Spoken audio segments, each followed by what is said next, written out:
ਉਧਰ ਬੀਤੇ ਦਿਨ ਕੀਤੇ ਲਾਠੀਚਾਰਜ ਦੇ ਉੱਪਰ ਕੁਝ ਵੀ ਬੋਲਣਾ ਨਹੀਂ ਚਾਹੁੰਦੇ ਸੀਐਮ ਖੱਟਰ। ਜੀ ਹਾਂ, ਸਵਾਲ ਪੁੱਛਣ ਉੱਤੇ ਬੋਲੇ ਨੇ ਸੀਐਮ। ਉਹਨਾਂ ਨੇ ਕਿਹਾ ਕਿ ਸੀਐਮ ਮਨੋਹਰ ਲਾਲ ਨੇ ਕਿਹਾ ਕਿ ਕੱਲ ਦਾ ਬਿਆਨ ਦੇ ਦਿੱਤਾ ਸੀ, ਉਹੀ ਚਲਾਓ। ਤਾਂ ਇੱਕ ਤਲਖੀ ਭਰੇ ਲਹਿਜ਼ੇ ਦੇ ਵਿੱਚ ਕਹਿ ਸਕਦੇ ਆ ਕਿ ਗੁੱਸੇ ਦੇ ਵਿੱਚ ਕਹਿ ਸਕਦੇ ਆ ਕਿ ਹਰਿਆਣਾ ਦੇ ਮੁੱਖ ਮੰਤਰੀ ਵੱਲੋਂ ਇਹ ਬਿਆਨ ਦਿੱਤਾ ਗਿਆ ਜਦੋਂ ਮੀਡੀਆ ਕਰਮੀਆਂ ਨੂੰ ਸਵਾਲ ਪੁੱਛਿਆ ਬੀਤੇ ਦਿਨ ਹੋਏ ਕਰਨਾਲ ਦੇ ਵਿੱਚ ਲਾਠੀਚਾਰਜ ਤੇ ਉਹਨਾਂ ਨੇ ਕਿਹਾ ਕਿ ਕੱਲ ਮੈਂ ਬਿਆਨ ਦੇ ਦਿੱਤਾ ਸੀ, ਉਸ ਨੂੰ ਹੀ ਚਲਾਓ। ਤਾਂ ਜ਼ਖਮੀਆਂ ਬਾਰੇ सीएम ਨੂੰ ਪੁੱਛਿਆ ਗਿਆ ਸੀ ਸਵਾਲ, ਜਿਸ ਤੋਂ ਬਾਅਦ सीएम ਤਲਖੀ ਭਰੇ ਲਹਿਜ਼ੇ ਵਿੱਚ ਜਵਾਬ ਦਿੰਦੇ ਨਜ਼ਰ ਆਏ। ਕਰਨਾਲ ਲਾਠੀਚਾਰਜ ਦੇ ਵਿੱਚ ਤੁਹਾਨੂੰ ਦੱਸ ਦਈਏ ਕਿ ਕਈ ਕਿਸਾਨ ਜ਼ਖਮੀ ਹੋ ਗਏ ਸੀ ਔਰ ਅੱਜ ਇੱਕ ਕਿਸਾਨ ਦੀ ਹਾਰਟ ਅਟੈਕ ਦੇ ਨਾਲ ਮੌਤ ਵੀ ਹੋ ਗਈ ਹੈ, ਜਿਹੜਾ ਕਿ ਕੱਲ ਬੀਤੇ ਦਿਨ ਉਸ ਮੌਕੇ ਪ੍ਰਦਰਸ਼ਨ ਦੇ ਵਿੱਚ ਮੌਜੂਦ ਸੀ ਜਦੋਂ ਲਾਠੀਚਾਰਜ ਕੀਤਾ ਗਿਆ ਸੀ।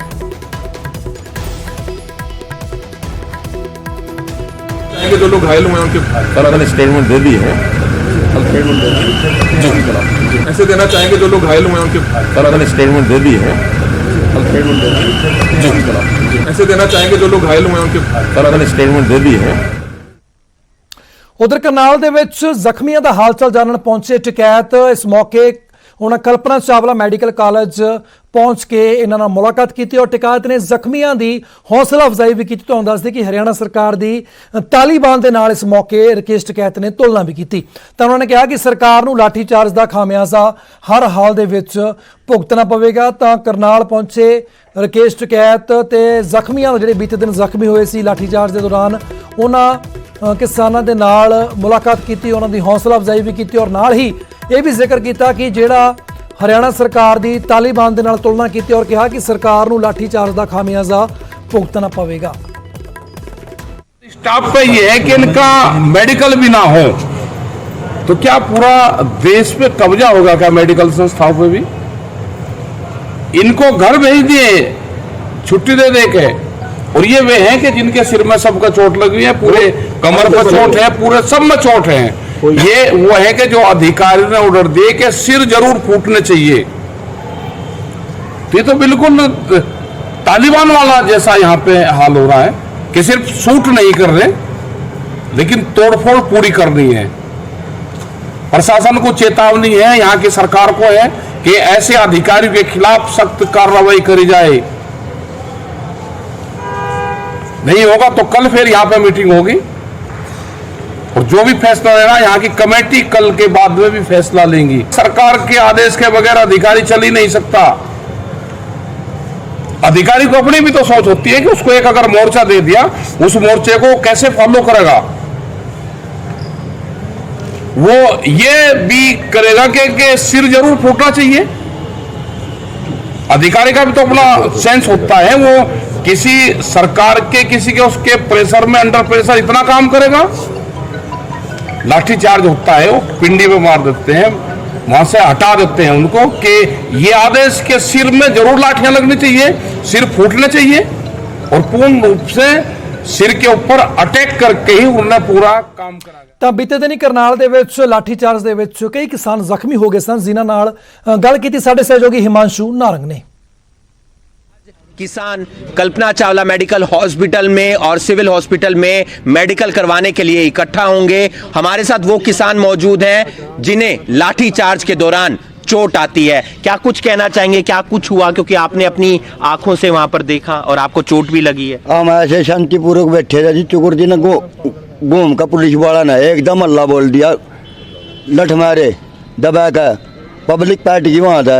मैं खेत में पहुंच गया, खेत में जाने के बाद 20-30 पुलिस ये थे मेरे पीछे लगे रहे, तो मैंने वहाँ कसी मिल गई, मैं कसी डालना आया, वो लठ मार दे रहे। आपके हाथ पर चोट लगी है, क्या कुछ फ्रैक्चर आया है?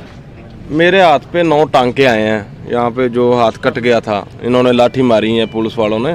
हम शांतिपूर्ण बैठे थे जैसे अब यहाँ बैठे हैं, और उन्होंने मौका ही नहीं दिया। आते समय उन्होंने जैसे जानवरों के साथ माड़ा सलूक करते हैं वैसा उन्होंने सलूक किया। क्या कुछ कहना चाहेंगे, क्या मेडिकल वगैरह हो गया है? ना जी कुछ नहीं करा जी, न बस एक पट्टी करी जी, न बोले मारे यहाँ से डॉक्टर छुट्टी कर गए हैं। अरे भाई मेडिकल कुछ नहीं, एक्सरे नहीं हुआ तो रिपोर्ट भी नहीं आई, MLR के नाम पर फॉर्मेलिटी हुई है और सरकार ने साजिश के तहत सरकार किसानों को बदनाम करना चाहती है। आज सारे किसानों को बुला लिया जिनको चोट है, क्योंकि कल सरकारी हॉस्पिटल में भी बदमाशी हुई है। कल इन्होंने सरकार के इशारे पे बदमाशी की, हमारे लोग जो एडमिट रखने चाहिए थे उनको धक्के से डिस्चार्ज करके भेज दिया। कल एक बड़ी मीटिंग है किसानों की, क्या रणनीति बनाई जाती है किसानों की तरफ से, यह देखने वाली बात होगी। न्यूज़ 18 के लिए करनाल से हिमांशु नारायण। उधर पंजाब कांग्रेस ਦੇ ਪ੍ਰਧਾਨ ਨਵਜੋਤ ਸਿੰਘ ਸਿੱਧੂ ਨੇ ਕਿਸਾਨਾਂ ਤੇ ਹਮਲੇ ਦੀ ਸਖਤ ਨਿੰਦਿਆ ਕੀਤੀ ਹੈ। ਉਹਨਾਂ ਟਵੀਟ ਕਰਕੇ ਲਿਖਿਆ ਕਿ ਵਿਰੋਧ ਕਰ ਰਹੇ ਕਿਸਾਨਾਂ ਤੇ ਨਿੰਦਣਯੋਗ ਹਮਲਾ ਕਰ ਭਾਰਤੀ ਦੇ ਬੁਨਿਆਦੀ ਅਧਿਕਾਰਾਂ ਦੇ ਉੱਪਰ ਹਮਲਾ ਹੈ। ਆਜ਼ਾਦੀ ਸੰਗਰਾਮ ਦੌਰਾਨ ਅਣਗਿਣਤ ਕੁਰਬਾਨੀਆਂ ਤੋਂ ਬਾਅਦ ਇਹ ਅਧਿਕਾਰ ਮਿਲੇ ਸਨ। ਇਹ ਸੰਵਿਧਾਨ ਦੀ ਭਾਵਨਾ ਨੂੰ ਪ੍ਰਭਾਵਿਤ ਕਰਦਾ ਹੈ ਕਿ ਭਾਰਤ ਦੇ ਲੋਕਤੰਤਰ ਦੇ ਖਿਲਾਫ ਹੈ। ਤਾਂ ਨਾਰਾਜ਼ਗੀ ਜ਼ਾਹਰ ਕੀਤੀ ਹੈ ਨਵਜੋਤ ਸਿੰਘ ਸਿੱਧੂ ਨੇ ਬਕਾਇਦਾ ਟਵੀਟ ਕਰਕੇ ਕਰੜੇ ਸ਼ਬਦਾਂ ਦੇ ਵਿੱਚ ਜਿਹੜਾ ਕਿਸਾਨਾਂ ਉੱਪਰ ਲਾਠੀ ਚਾਰਜ ਕੀਤਾ ਗਿਆ ਉਸ ਦਾ ਵਿਰੋਧ ਕੀਤਾ ਔਰ ਕਿਹਾ ਕਿ ਸੰਵਿਧਾਨ ਦੇ ਵਿੱਚ ਦਰਜ ਮੌਲਿਕ ਜਿਹੜੇ ਅਧਿਕਾਰ ਨੇ ਉਹਨਾਂ ਦੀ ਜਿਹੜੀ ਹੈ ਉਹਨਾਂ ਦੇ ਉਲਟ ਜਾ ਕੇ ਅਜਿਹਾ ਕੀਤਾ ਗਿਆ ਜੋ ਕਿ ਬਹੁਤ ਮੰਦਭਾਗਾ ਹੈ।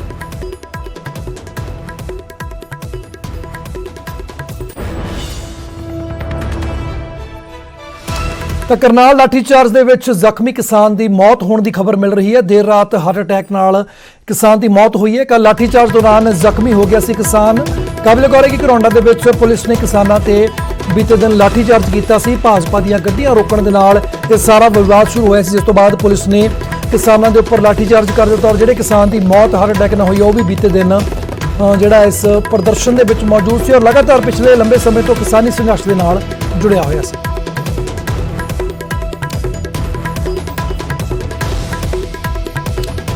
ਤਾਂ ਲਾਠੀਚਾਰਜ ਦੇ ਤੋਂ ਬਾਅਦ ਇੱਕ ਕਿਸਾਨ ਦੀ ਜ਼ਖਮੀ ਹੋ ਗਿਆ ਸੀ, ਕਿਸਾਨ ਦੀ ਮੌਤ ਹੋ ਗਈ ਹੈ। ਹਾਲਾਂਕਿ ਮੌਤ ਦੀ ਵਜ੍ਹਾ ਜਿਹੜੀ ਆ ਉਹ ਹਾਰਟ ਅਟੈਕ ਦੱਸ ਰਹੇ ਨੇ, ਪਰ ਕਿਸਾਨ ਆਗੂ ਇਸ ਨੂੰ ਸਾਰੇ ਮੰਦਭਾਗਾ ਦੱਸ ਰਹੇ ਨੇ।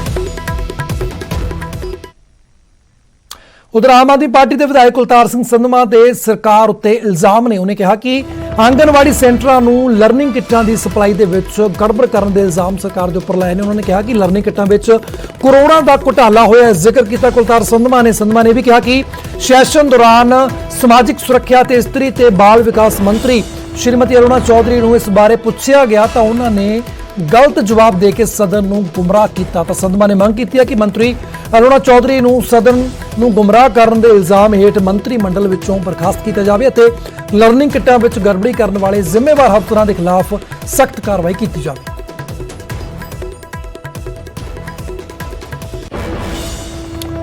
ਤਾਂ ਹੁਣ ਗੱਲ ਕਰਦੇ ਹਾਂ ਅਕਾਲੀ ਦਲ ਦੇ ਸੀਨੀਅਰ ਆਗੂ ਸਿਕੰਦਰ ਸਿੰਘ ਮਲੂਕਾ ਦੀ। ਜੀ ਹਾਂ, ਜਿਨ੍ਹਾਂ ਨੇ ਚੋਣ ਲੜਨ ਤੋਂ ਫਿਲਹਾਲ ਇਨਕਾਰ ਕਰ ਦਿੱਤਾ ਹੈ। ਰਾਮਪੁਰਾ ਫੂਲ ਹਲਕੇ ਤੋਂ ਚੋਣ ਲੜਨ ਤੋਂ ਉਹਨਾਂ ਵੱਲੋਂ ਇਨਕਾਰ ਕੀਤਾ ਗਿਆ ਤੇ ਉਹਨਾਂ ਨੇ ਕਿਹਾ ਕਿ ਮੈਂ ਨਹੀਂ, ਮੇਰਾ ਬੇਟਾ ਲੜੇਗਾ ਰਾਮਪੁਰਾ ਫੂਲ ਤੋਂ ਚੋਣ। ਤਾਂ ਟਿਕਟ ਲਈ ਮੇਰੇ ਨਾਲ ਕੋਈ ਵੀ ਵਿਚਾਰ ਨਹੀਂ ਕੀਤੀ ਗਈ। ਤਾਂ ਗੁੱਸੇ ਨਜ਼ਰ ਆਏ ਪਾਰਟੀ ਦੇ ਨਾਲ ਸਿਕੰਦਰ ਸਿੰਘ ਮਲੂਕਾ। ਤਾਂ ਉਹਨਾਂ ਨੇ ਸਾਫ਼ ਚੋਣ ਲੜਨ ਤੋਂ ਇਨਕਾਰ ਕਰ ਦਿੱਤਾ ਔਰ ਜ਼ਿਕਰ ਕੀਤਾ ਕਿ ਮੇਰਾ ਬੇਟਾ ਮੇਰੀ ਜਗ੍ਹਾ ਤੇ ਚੋਣ ਲੜੇਗਾ ਔਰ ਨਾਲ ਹੀ ਉਹਨਾਂ ਨੇ ਕਿਹਾ ਕਿ ਮੈਨੂੰ ਟਿਕਟ ਦੇਣ ਦੇ ਲਈ ਮੈਂ ਪਾਰਟੀ ਦਾ ਸ਼ੁਕਰਗੁਜ਼ਾਰ ਹਾਂ। ਅਕਾਲੀ ਦਲ ਨੇ ਅੱਜ ਹੀ ਐਲਾਨੀ ਸੀ ਸਿਕੰਦਰ ਸਿੰਘ ਮਲੂਕਾ ਦੀ ਟਿਕਟ ਸੀਟ ਦਾ ਐਲਾਨ ਕੀਤਾ ਸੀ। ਦਰਅਸਲ ਮਲੂਕਾ ਰਾਮਪੁਰਾ ਹਲਕੇ ਤੋਂ ਅਕਾਲੀ ਦਲ ਦੀ ਟਿਕਟ ਉੱਤੇ ਚੋਣ ਲੜਨ ਦੇ ਚਾਹਵਾਨ ਸੀ, ਪਰ ਜਿਸ ਤੋਂ ਬਾਅਦ ਹੁਣ ਉਹਨਾਂ ਦਾ ਐਲਾਨ ਕੀਤਾ ਗਿਆ ਤਾਂ ਉਹਨਾਂ ਨੇ ਇਸ ਸੀਟ ਤੋਂ ਇਨਕਾਰ ਕਰ ਦਿੱਤਾ ਔਰ ਕਿਹਾ ਕਿ ਮੈਂ ਪਾਰਟੀ ਦਾ ਟਿਕਟ ਦੇਣ ਦੇ ਲਈ ਧੰਨਵਾਦ ਕਰਦਾ ਹਾਂ ਔਰ ਮੇਰਾ ਬੇਟਾ ਮੇਰੀ ਜਗ੍ਹਾ ਤੇ ਚੋਣ ਲੜੇਗਾ। ਤਾਂ ਹੋਰ ਕੀ ਕੁਝ ਕਿਹਾ ਉਹ ਵੀ ਤੁਹਾਨੂੰ ਸੁਣਾਉਂਦਾ। ਪਾਰਟੀ ਪ੍ਰਧਾਨ ਸਰਦਾਰ ਸੁਖਵੀਰ ਸਿੰਘ ਜੀ ਦਾ ਬਹੁਤ ਬਹੁਤ ਧੰਨਵਾਦ। ਸਰਦਾਰ ਪ੍ਰਕਾਸ਼ ਸਿੰਘ ਜੀ ਬਾਦਲ ਦਾ ਧੰਨਵਾਦ। ਉਹਨਾਂ ਨੇ ਮੈਨੂੰ ਰਾਮਪੁਰੇ ਫੂਲ ਤੋਂ ਟਿਕਟ ਦਿੱਤੀ ਹੈ, ਪਰ ਕਿਉਂਕਿ ਮੈਂ ਰਾਮਪੁਰੇ ਫੂਲ ਤੇ 8-9 ਮਹੀਨਿਆਂ ਦਾ ਸਾਲ ਹੀ ਹੋ ਗਿਆ ਕੰਮ ਨਹੀਂ ਕਰ ਰਿਹਾ ਜੀ। ਕੰਮ ਉੱਥੇ ਗੁਰਪ੍ਰੀਤ ਸਿੰਘ ਮਲੂਕਾ ਕਰ ਰਿਹਾ, ਸਾਰਾ ਬੜੇ ਜ਼ੋਰ ਸ਼ੋਰ ਨਾਲ ਕੰਮ ਉਹੀ ਕਰ ਰਿਹਾ। ਸੋ ਚੋਣ ਵੀ ਉਹੀ ਲੜਨਗੇ, ਗੁਰਪ੍ਰੀਤ ਸਿੰਘ ਮਲੂਕਾ ਹੀ ਲੜਨਗੇ ਰਾਮਪੁਰੇ ਫੂਲ ਤੋਂ। ਮੈਂ ਨਹੀਂ ਲੜੂੰਗਾ। ਮੈਂ ਪਾਰਟੀ ਜਿੱਥੇ ਵੀ ਮੇਰੀ ਡਿਊਟੀ ਲਾਊਗੀ ਮੈਂ ਉੱਥੇ ਕੰਮ ਕਰਾਂਗਾ।